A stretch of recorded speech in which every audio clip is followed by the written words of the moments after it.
Champagne, he has to get onto the podium first before he receives that. Second place goes away, Lee Goldsmith. Well done, Lee. Second place within the Chairman's Cup, and a nice cheer for Lee down here in the podium this morning. He jumps up onto the second highest step, and then the winner for the second time this weekend, Mark Warren. Well done, Mark.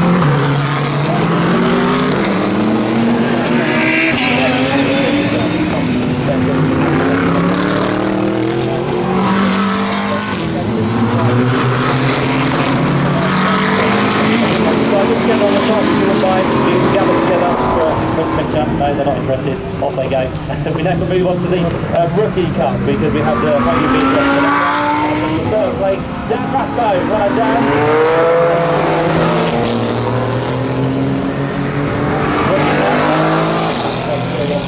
Receives his trophy and champagne from Steph. No, not that one, Dan. How much you'd like to be on the top step, but not quite this weekend.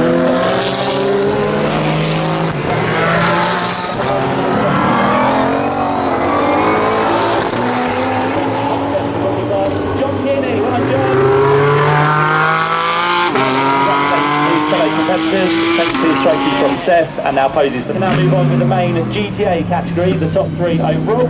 Podium is now dropped. Josh Boulet, well done, many congratulations here this weekend with us in the GT Academy. He picks up third position. Second place goes away. Second podium for him this weekend as well. That's up top with us, and up to the second step he goes with trophy and very tail end of that cloud that looks like they passed on to Mark. Slicks, it then was too wet for slicks.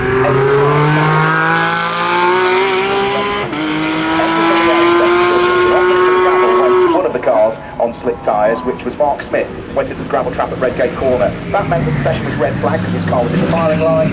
The rain continued to come down, which meant that the second part of that session, that full session, got underway.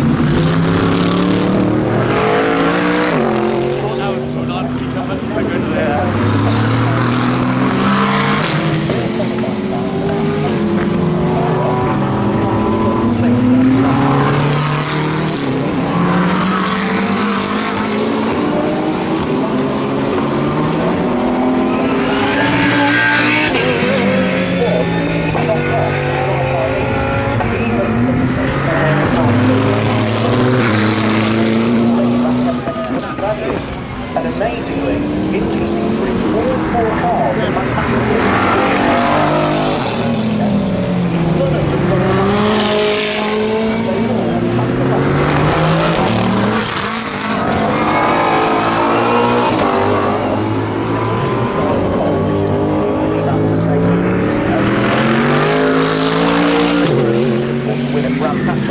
where they were winning, and the fuel pump lapped them on the very last lap, and they lost it.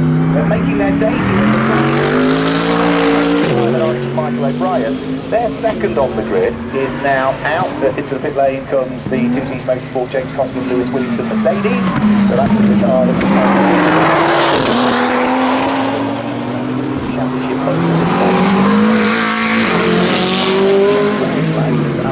just going through the 16-year-old, third quickest now. He's just put that time in.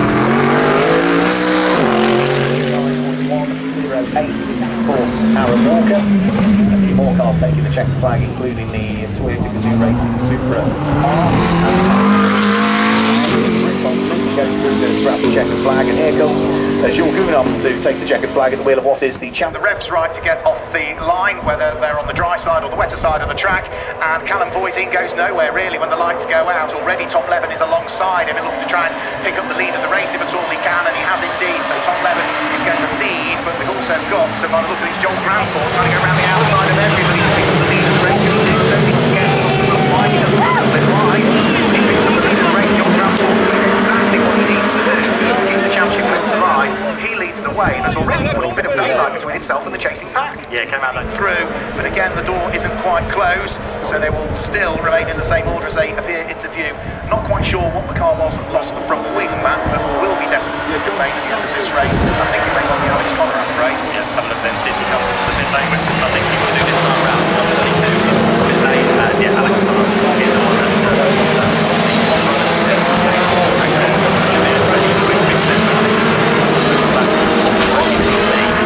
been there another wing going mission as well. That's number 16, which is Tommy Smith, one of those that we think was on on slick tyres as well, but those two making contact on the exit of the one hairpin, and with it, Luke Browning, who was making a move on Javier Cabrera anyway, has got himself straight up into third place. Strange place to make contact there, getting they've both been flat out on the accelerator, so whether it was just a twitch between the air or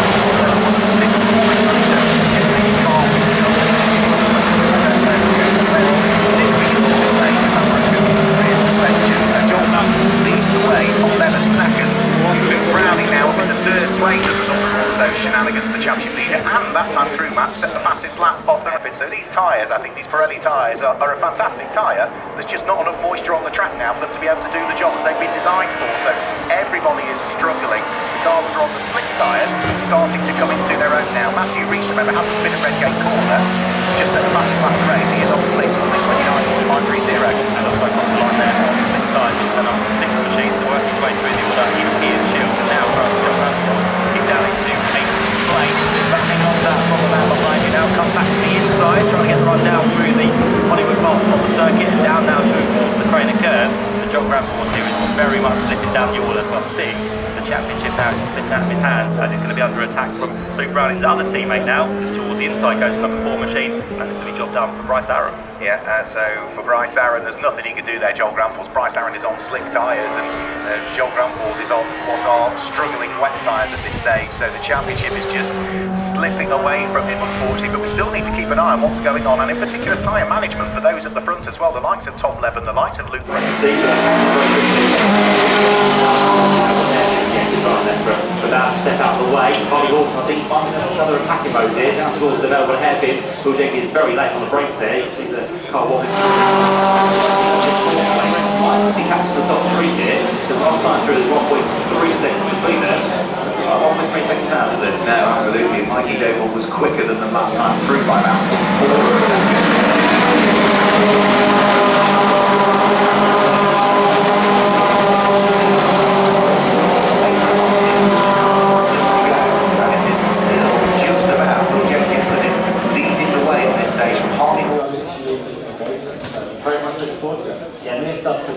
She ready for this? Definitely is. She's going to be on full attack. So I hope she's had a great few laps and gets the car into good position. And luckily today, I don't think there's any weather on its way. It's getting a bit cloudy over there, but no rain on the occasion today, hopefully.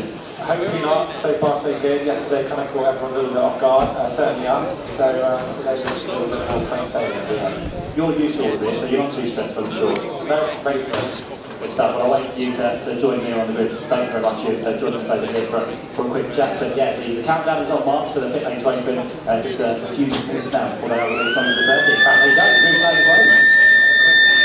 Yep, so the green flash, you can see the weight on the gantry, which means that now, whilst all of the cars are still on their air jacks with no wheels fitted, all of a sudden now there'll be a flurry of activity as all of the mechanics go to the back of the garages, which is where the tyre ovens are, and these ovens are either electrical or gas or diesel heated in case of some of them. The pit lane, a couple of pit stop windows, still a little bit down there, there might be just a tenth or two of a second whilst they try and accelerate away following their monthly pit stop, of course, at Donington. Yeah, of course, this time of year, the sun's really going, but it builds this site is up to the track, so the pit lane is kind of on good conditions, but the track is now being made in sunshine, so it means that has all completely dried out, which is good.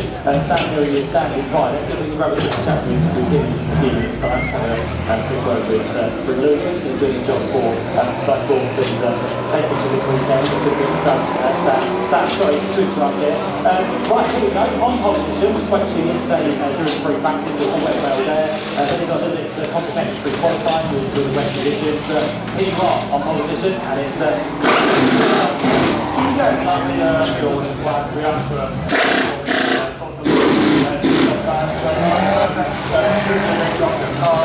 hopefully for Q1, and then Q2 will come back down the market one when Q1 of that section as well. So,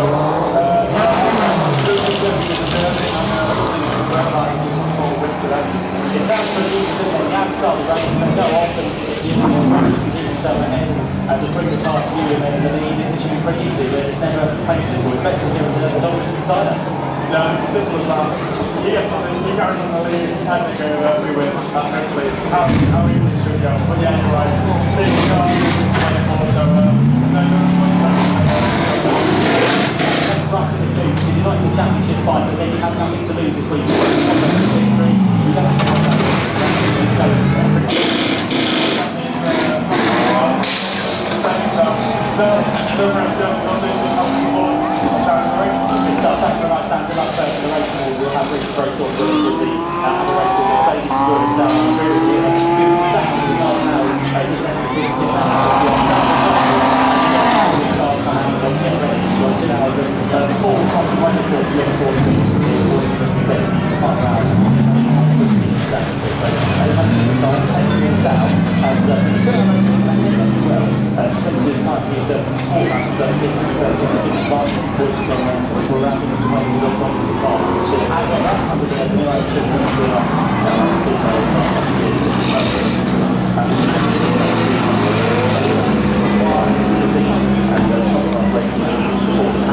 very short. First time joining us down here on Bridge is going to be the number 2 machine. So the interim position comes from Team Lockett by the Claret. That will be on the left-hand side of the bridge where some blocks will have themselves starting position for that one, and then the rest of it starting to come in the right. So as we have my way down, I might actually track down there and see if I can have a word with Andrew. It might be kind of fucking up and focus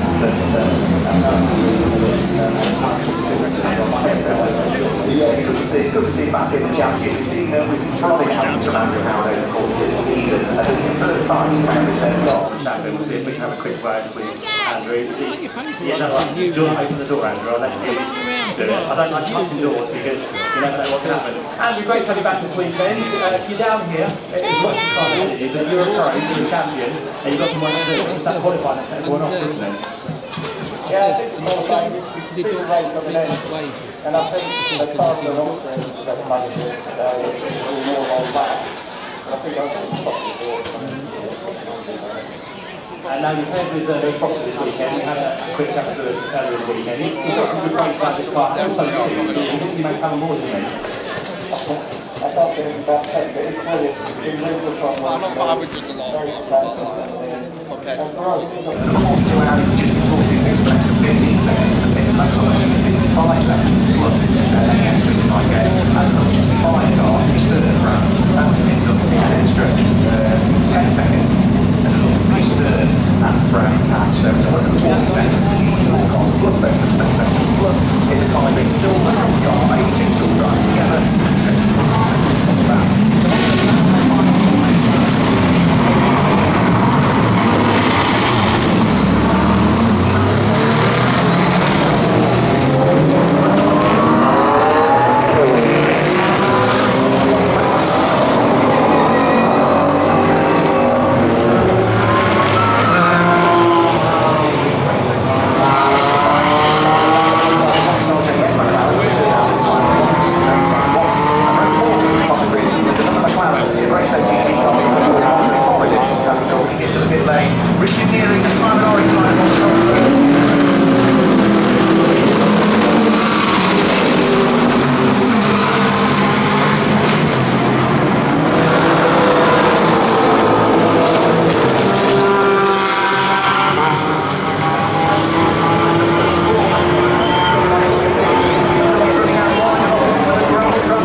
GTSs a while ago.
Third will be down the other wheel of the BMW, and everyone will be fourth in GT3 at the moment because still got the house there, still going to do the same right behind you as well.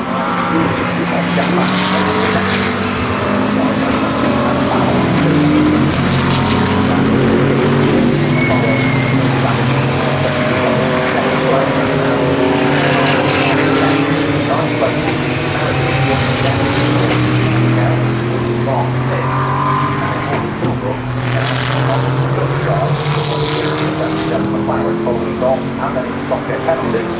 Now got 5, not 10 at this stage. Got my final points.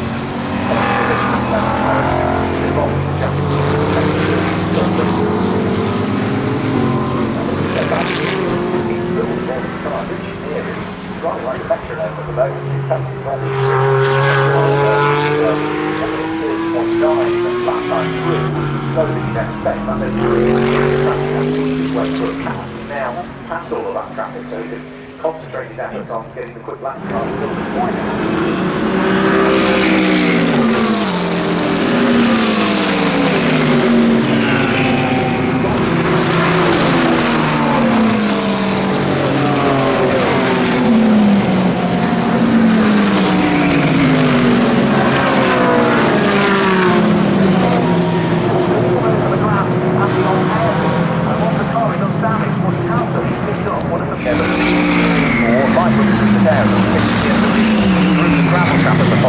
And now the BMW is coming under pressure from its teammate, which is Tom Rawlings, who is also under pressure from the Ginetta in the hands of Joe Wheeler, whilst they're also under attack from what will be Simon Watts at the wheel of the McLaren, who pinches Jamie Alton into a spin as the GT3 car makes contact with the pole.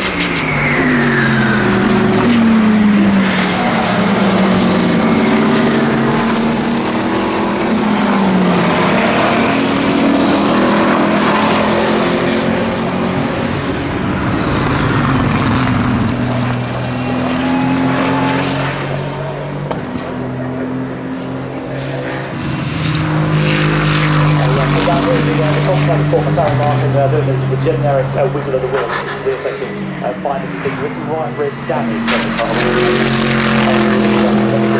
See if I can have a word with Jamie Stanley to see if he knows what happened in there.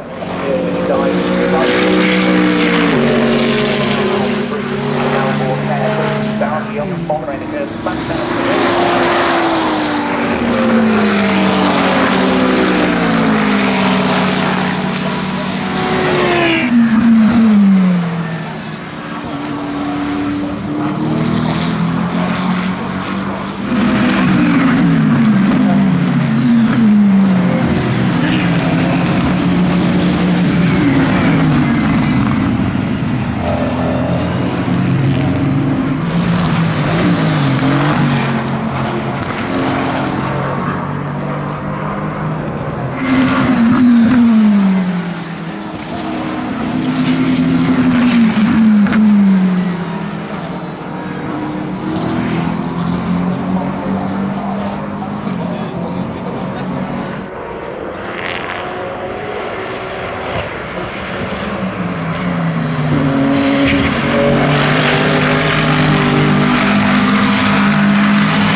jumps and has opened up quite a sizable gap and with himself.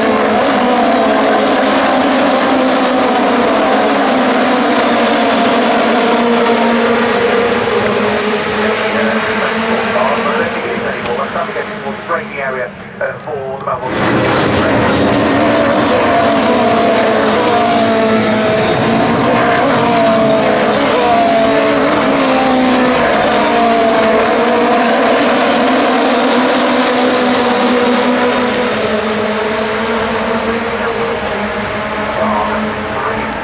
Of the race earlier on today because of the problem.